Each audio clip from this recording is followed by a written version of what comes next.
ہاں جی، السلام علیکم ناظرین، میرا نام ہے طارق بزمی اور میں موجود ہوں ایک باہمت خاتون کے ساتھ، ایک وفادار لائل خاتون کے ساتھ کہ جس نے اپنے شوہر سے کیا گیا وعدہ نبھایا ہے، نہ کہ ان عورتوں کی طرح پلے کارڈ لے کے بینر لے کے عورت کی آزادی کے لیے سڑکوں پر نکل آئی ہے، بلکہ اس نے یہ جانا ہے کہ حضور علیہ الصلوۃ والسلام کے جو فرامین ہیں ان کے عین مطابق وہ شوہر کی خدمت کر رہی ہے، اور وہ باہمت خاتون ابھی بھی جو کینسر کی جنگ لڑ رہے ہیں ان کے شوہر، ان کے شانہ بشانہ ہے، زیور بیچ کر باہر بھیجا، اس کے علاوہ چھوٹا موٹا بزنس کیا۔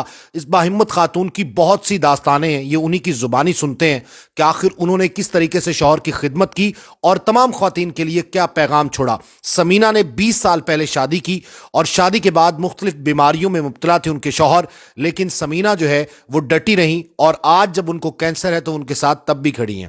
سمینہ، آپ نے شادی 20 سال پہلے کی، اس وقت سے اب تک کیا کیا مشکلات جھیلی اور ان کا کیسے مقابلہ کیا آپ نے؟ السلام علیکم، بسم اللہ الرحمن الرحیم۔ السلام علیکم۔ سب سے پہلے ہماری شادی ہوئی آج سے 20 سال پہلے 2002 میں، اور شادی سے تقریباً کوئی 3 ماہ بعد یہ سعودیہ میں ہوتے تھے، وہاں سے اب آئے ہیں تو ان کی نا آنکھوں میں درد سٹارٹ ہو گیا ہے۔ تو ہم نے ڈاکٹر وغیرہ کو چیک کروایا تو وہ کہتے ہیں کہ ان کے جو آنکھوں کے پیچھے ٹیوبس ہوتی ہیں نا وہ ان کی ختم ہو چکی ہیں، اور آہستہ آہستہ ان کی جو نظر ہے نا یہ ختم ہو جانی ہے اور انہیں بلائنڈ ہو جانا ہے۔ ہم نے ان کا جہاں سے ہمیں بتایا گیا ہم نے علاج کرواتے رہے، اسلام آباد ڈاکٹر تھا ان سے علاج کروایا، ایک لاہور میں ڈاکٹر تھا ہم نے ان سے علاج کروایا، لیکن وہ کوئی فرق نہیں پڑا۔ اس وقت مجھے بتایا کہ نا سورۃ توبہ کی آخری 2 آیت ہیں وہ آپ نے پڑھنی ہے اور پڑھ کے ان پہ دم کرنا ہے۔ جب ان کے درد سٹارٹ ہوتی تھی ان کی یہ حالت ہو جاتی تھی کہ اپنا سر یوں پٹختے ہوتے تھے، کبھی اس طرف کبھی اس طرف، اور دیواروں میں یہ اپنے سر کو نا ٹکراتے ہوتے تھے۔ تو میں نے نا جب ان کے درد سٹارٹ ہونی تو میں نے ان کے سر پہ ہاتھ رکھ کے نا میں نے وہ ان آیتوں کا ود شروع کر لینا، اور جیسے جیسے میں نے ود پڑھنا تو ان کی وہ درد آہستہ آہستہ ریلیز ہونا شروع ہو گئی۔ پھر مجھے سورۃ قاف کی ایک آیت ہے وہ آنکھ کے لیے بہت اچھی ہے، وہ میں نے ان کے لیے پڑھنی، جب میں نے 5 وقت نماز پڑھنی ہاتھوں پہ دم کر کے ان کے نا آنکھوں پہ میں نے پھیرنی شروع کر دی۔ اور ساتھ مجھے کسی نے بتایا تھا کہ آپ نے نا گاجریں لے کے نا اس میں سونف ڈال کے وہ ان کے لیے بنا کے دینی، وہ میں نے ان کے لیے بنائی۔ تو ایسے کرتے کرتے تقریباً ہمارے 10 سال گزر گئے، یہ اس کے بعد پاکستان آگے واپس نہ جا سکے۔ 10 سال میں چونکہ ہم اپنے گھر میں تھے اور سسرال والوں بھی ہمیں گھر سے بے دخل کر دیا تھا، مطلب آپ زیرو پہ آ گئے تھے؟ ہم زیرو پہ آ گئے تھے، یعنی کہ ہم آسمان سے گر کے زمین پہ آ گئے تھے۔ تو میں نے سب سے پہلے کیا کہ میں نے اپنی ایک اکیڈمی سٹارٹ کی، اور اس کے ساتھ بھی میں نے اپنا اسکول سٹارٹ کر لیا، پرائیویٹ اسکول۔ وہاں سے میں نے پہلے اسکول پڑھانا، اس کے بعد میں نے شام کو اکیڈمی پڑھانی۔ تو اللہ کا کرنا ایسا ہوا کہ ہمارے اچھے خاصے آپ کا وہ بند ہو گیا۔ اچھا، اکیڈمی وغیرہ سٹارٹ کیا آپ نے؟ جی، اکیڈمی سٹارٹ کی اور اس سے میں نے اچھا خاصا ارن کیا۔ پھر اس کے بعد یہ 10 سال پاکستان میں رہے ہیں، تو یہ کہتے کہ میں نے چونکہ یہ سٹارٹ انہوں نے سعودیہ سے لیا تھا ایز اے انجینئر، تو ان کہتے کہ میں پاکستان میں کام نہیں کر سکتا، میں سعودیہ ہی جاؤں گا۔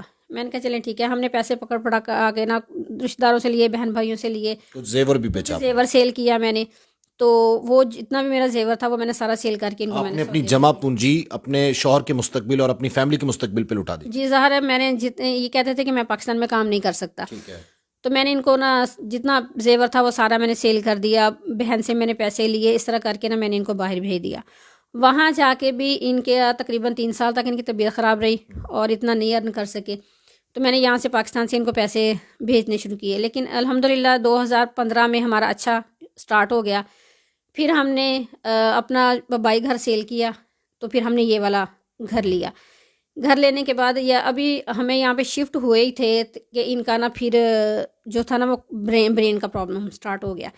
ان کے برین میں نا کلوٹنگ سٹارٹ ہو گئی کہ جو ان کا خون کی شریانیں تھیں نا ان میں خون جم جاتا تھا، اور جہاں پہ ہوتے تھے نا، اور جب یہ ہوا وہ سعودی عرب میں تھے اس وقت؟ ہاں، تب یہ سعودی عرب میں تھے۔ پہلی دفعہ جب اٹیک ان پہ ہوا نا یہ اس وقت سعودیہ میں تھے، تو وہاں سے ان کا جو کفیل تھا انہوں نے اسے پاکستان بھیج دیا، وہ کہتے ہیں کہ آپ پاکستان جا کے علاج کروا لیں۔ تو یہاں پہ طاہر شہزاد تھے، ان سے ہم نے ان کا پراپر 3 سال علاج کروایا۔ اس کے ساتھ ساتھ آپ کیا کرتی رہی؟ مطلب کچھ عبادات صدقے وغیرہ بھی دیتی رہی؟ ہاں جی، اس کے ساتھ صدقے تو میں نے شروع سے ہی رکھے نا ساتھ میں، کہ جب بھی ان کے پہ کوئی مشکل آتی تھی میں صدقہ ساتھ میں فوراً دے دیتی تھی، کیونکہ میری امی کا کہنا تھا کہ بیٹے جب بھی مشکل آئی نا آپ نے ڈاکٹروں کے پاس بھاگنے سے پہلے صدقہ دینا ہے۔ تو میں جب بھی کوئی علاج کرواتی تھی نا پہلے ان کا میں صدقہ نکالتی تھی، اس کے بعد پھر میں ان کی ٹریٹمنٹ سٹارٹ کرواتی تھی۔ اللہ کا شکر ہوا کہ اس بیماری سے ہماری جان چھوٹ گئی. پھر اس کے بعد یہ 1 سال ٹھیک رہے ہیں. 1 سال کے بعد پھر ان کا لنگس کا پرابلم ہو گیا. وہ جب ہم نے چیک اپ کروایا تو وہ کہتے ہیں کہ آپ کے میاں کو جو ہے نا لنگس کا جو ہے نا وہ کینسر ہو چکا ہے, اور لیور بھی ختم اور لیور بھی ان کا ختم ہو چکا ہے. 80% ان کا لیور جو ہے ورکنگ نہیں کر رہا تھا, اور ان کی جو سپلین تھی وہ بھی ختم ہو گئی تھی, اور ان کے پیٹ جو تھا نا وہ پھول گیا تھا, اور ان کی ٹانگیں بالکل سویل ہو گئی تھی. یہ اپنی جگہ سے ہل بھی نہیں سکتے تھے. اور ڈاکٹر حضرات نے یہی کہا تھا کہ آپ ان کو کہیں لے کے نہ پھریں. جواب دے دیا ڈاکٹرز نے جواب دے دیا کہ آپ ان کو کہیں نہ لے کے جائیں. لیکن آپ کا یقین تھا کہ ٹھیک ہوں گے؟ ہاں, میرا یہ یقین تھا, مجھے اللہ پر اتنا بھروسہ تھا کہ اللہ تعالیٰ ضرور میری دعا قبول کرے گا. جیسے پہلے یہ ہر بیماری سے صحت یاب ہوتے ہیں انشاءاللہ اس سے بھی ہو جائیں گے. یہ مجھے کہتے ہوتے تھے کہ نہیں, میں نے ٹھیک نہیں ہونا, میرا اندرونی مجھے پتہ ہے کہ میں اندر سے بالکل ختم ہو چکا ہوں. تو میں ان سے کہتی تھی کہ نہیں, آپ ٹھیک ہوں گے. پھر مجھے میری حافظہ باجی تھیں, انہوں نے مجھے کہا تھا کہ آپ نے جب زیادہ کوئی مصیبت آ جائے تو سورۃ بقرہ پڑھنی ہے. میں نے سورۃ بقرہ کا ورد کیا. ان کو میں نے پاس بٹھا لینا, پانی ڈیلی میں نے دم کر کے ان کو سورۃ بقرہ دینی, اور انہوں نے وہ پانی پی لینا. اس کے بعد میں نے سورۃ کوثر کا ورد کیا بہت زیادہ. پھر میں نے یا کہارو کا ورد کیا. تو اس کے ساتھ میں نے ان کی صدقہ دیا. کہتے ہیں نا کہ جان کا صدقہ جان سے دیں گے تو وہ جلدی کا ہوتا ہے. تو میں نے ان کا صدقہ دیا, اور الحمدللہ جب ہم دوبارہ ڈاکٹر حضرات کے پاس گئے ہیں 3 ماہ کے بعد, ہم دوبارہ جب رپورٹس وغیرہ کروائی ہیں تو اس میں 50% تک یہ ریکور ہو چکے تھے. یعنی وہی ڈاکٹرز, انہوں نے پوچھا نہیں, انہی ڈاکٹرز نے کہ جو پہلے جواب دے چکے تھے کہ ہوا کیا ہے؟ جی, میں جب ان ڈاکٹر حضرات کے پاس گئی ہوں تو وہ مجھ سے پوچھنے لگے کہ بچے آپ نے کیا کیا ہے جو یہ اتنی جلدی ریکور ہو چکے ہیں.